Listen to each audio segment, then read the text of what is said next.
a service of CNC Worldwide.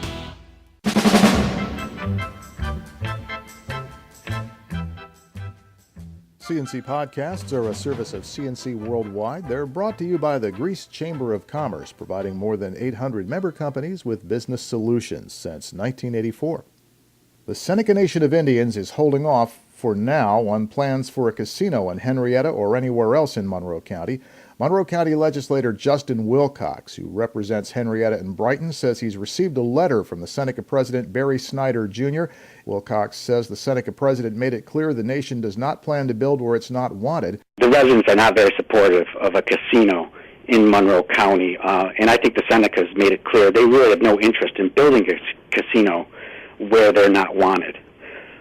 So I think that's really the thrust of the letter, is that really they have no intention of building a casino where it's not wanted.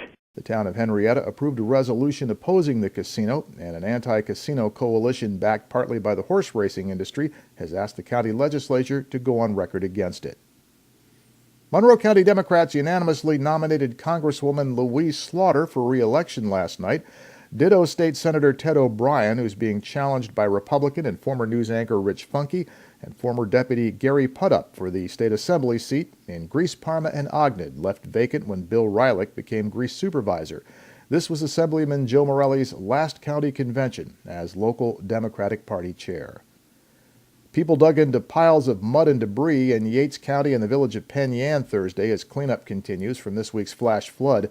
Volunteers, including students from Keuka College, helped store owners empty out flooded basements.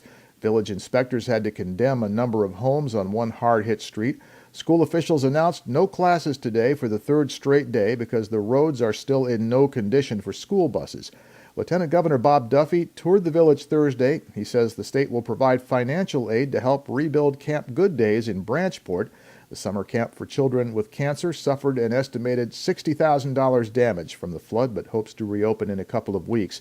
All of this was done with an eye on the forecast and another on the skies. More rain moved in last night. The State Education Department has given the Rochester School District and the University of Rochester until July 1st to come up with a detailed plan to save the failing East High School. The University of Rochester said it would consider becoming a so-called EPO, partnering with the city school district in taking over operation of East High. The U of R asked for a delay until December 15th to think it over and develop a reasonable plan. The state assents to the University of Rochester as a potential operator of East High, but it wants the plan in 6 weeks, not 6 months. State education officials also ordered the city schools to develop a second option plan to phase out East High if it doesn't approve the final U of R plan or it's not ready by July 1st. University of Rochester President Joel Seligman says he looks forward to working with all parties to meet that July 1st deadline. A report from Rochester's Center for Governmental Research shows the University of Rochester is now the biggest single employer in upstate New York, as well as in the Rochester area. The study of the state's 20 biggest employers finds the U of R 8th biggest in New York, 22,000 full-time equivalent employees. It pays more than $1.5 billion in wages each year, along with $241 million on construction and $196 million on goods and services.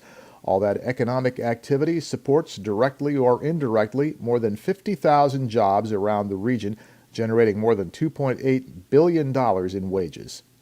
State Attorney General Eric Schneiderman paid a visit to Rochester yesterday, saying police officers in both Rochester and Brighton will soon be carrying the anti-heroin drug naloxone. The drug neutralizes a heroin high, and it can save the life of a person suffering an overdose. Schneiderman says they're being paid for by money seized from drug dealers. Jurors in the murder trial of Clayton Whittemore saw graphic, disturbing evidence Thursday. Monroe County District Attorney Sandra Doorley put video evidence of the crime scene before the court, including victim Alexandra Kogut's battered body. Police witnesses testified the SUNY Brockport freshman was beaten beyond recognition, so hard that a clothes iron used as a weapon broke. Doorley says the jury needed to see the devastation done to the victim as she builds her case against Whittemore. Defense attorneys don't dispute that their client killed his girlfriend, but they say he was suffering from an extreme emotional disturbance that caused him to snap and should be accused of manslaughter instead of murder.